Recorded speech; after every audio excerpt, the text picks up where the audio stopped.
3 little kids that grew up here ended up making something pretty special to all of us. Right in the heart of Southern California's Latino community lies a one-of-its-kind store. There was never really something like that in Boyle Heights. There was, I think, one going to South Central or downtown. A business that has earned quite a following, a haven of sorts for the street art community. So we sell basically anything you could do with art. So we have spray cans for canvases, murals, you know. We have black art sketchbooks, our black books on markers. For Andrew Salcedo, Danny Diaz, and Jorge Turcios, Calle Sucia is more than just an art shop. For these artists, it's their crowning achievement. The idea came to these friends while working on a memorial mural in honor of Turcios' brother, who lost his life in a tragic accident. The name of the shop influenced by the tragedy. It means like the dirty streets, La Calle Sucia, the worst and the beauty to it, you know, the good and the bad.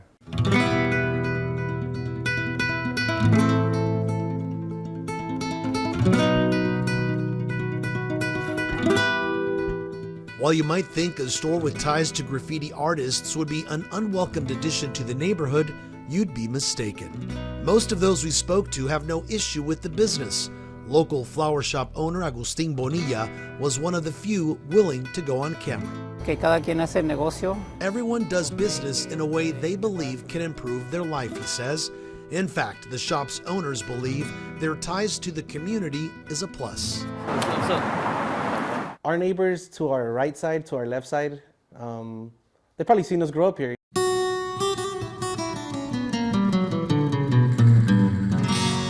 The love of art for these friends began at the nearby Boys and Girls Club. Heavily influenced by the graffiti that adorns almost every street in their neighborhood. In fact, Crosstown LA recently reported that this community topped the list of graffiti cleanup reports in the county.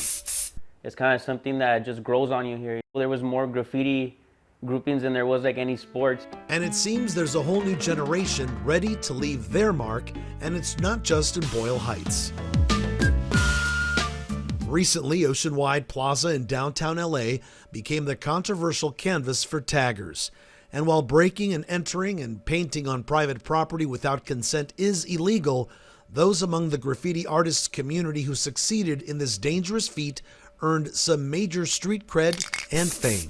Like the towers, everybody, oh, vandalism, vandalism. But at the end of the day, it's art. Like, you got 2 abandoned places there, like, make the best of it.